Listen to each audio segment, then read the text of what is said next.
The Wonderful Wizard of Oz. Chapter 1. The Cyclone. Dorothy lived in the midst of the great Kansas prairies, with Uncle Henry, who was a farmer, and Aunt Em, who was the farmer's wife. Their house was small, for the lumber to build it had to be carried by wagon many miles. There were 4 walls, a floor, and a roof, which made one room, and this room contained a rusty-looking cookstove, a cupboard for the dishes, a table, 3 or 4 chairs, and the beds. Uncle Henry and Aunt Em had a big bed in one corner, and Dorothy a little bed in another corner. There was no garret at all, and no cellar except a small hole dug in the ground, called a cyclone cellar, where the family could go in case one of those great whirlwinds arose, mighty enough to crush any building in its path. It was reached by a trapdoor in the middle of the floor, from which a ladder led down into the small, dark hole. When Dorothy stood in the doorway and looked around, she could see nothing but the great gray prairie on every side. Not a tree nor a house broke the broad sweep of flat country that reached to the edge of the sky in all directions. The sun had baked the plowed land into a gray mass, with little cracks running through it.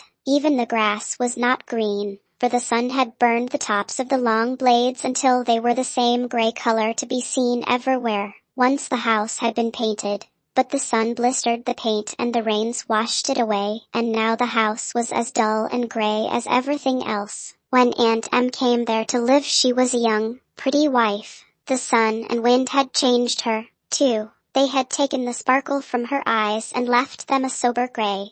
They had taken the red from her cheeks and lips, and they were gray also. She was thin and gaunt and never smiled now. When Dorothy, who was an orphan, first came to her, Aunt Em had been so startled by the child's laughter that she would scream and press her hand upon her heart whenever Dorothy's merry voice reached her ears, and she still looked at the little girl with wonder that she could find anything to laugh at. Uncle Henry never laughed. He worked hard from morning till night and did not know what joy was. He was gray also, from his long beard to his rough boots, and he looked stern and solemn, and rarely spoke. It was Toto that made Dorothy laugh, and saved her from growing as gray as her other surroundings. Toto was not gray. He was a little black dog, with long silky hair and small black eyes that twinkled merrily on either side of his funny, wee nose. Toto played all day long, and Dorothy played with him, and loved him dearly. Today, however, they were not playing. Uncle Henry sat upon the doorstep and looked anxiously at the sky,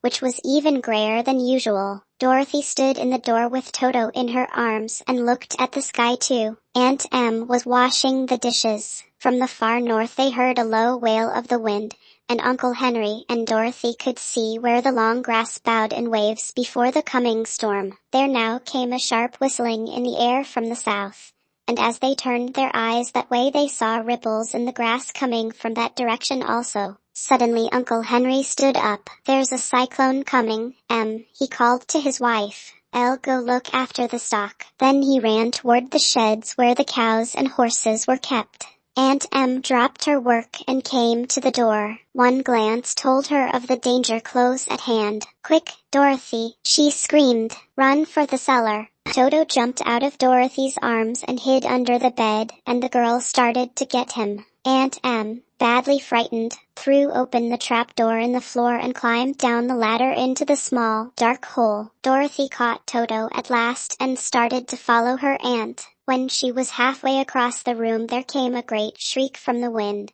and the house shook so hard that she lost her footing and sat down suddenly upon the floor. Then a strange thing happened. The house whirled around 2 or 3 times and rose slowly through the air. Dorothy felt as if she were going up in a balloon. The north and south winds met where the house stood and made it the exact center of the cyclone. In the middle of a cyclone the air is generally still, but the great pressure of the wind on every side of the house raised it up higher and higher, until it was at the very top of the cyclone, and there it remained and was carried miles and miles away as easily as you could carry a feather. It was very dark, and the wind howled horribly around her, but Dorothy found she was riding quite easily. After the first few whirls around, and one other time when the house tipped badly, she felt as if she were being rocked gently, like a baby in a cradle. Toto did not like it. He ran about the room, now here, now there, barking loudly,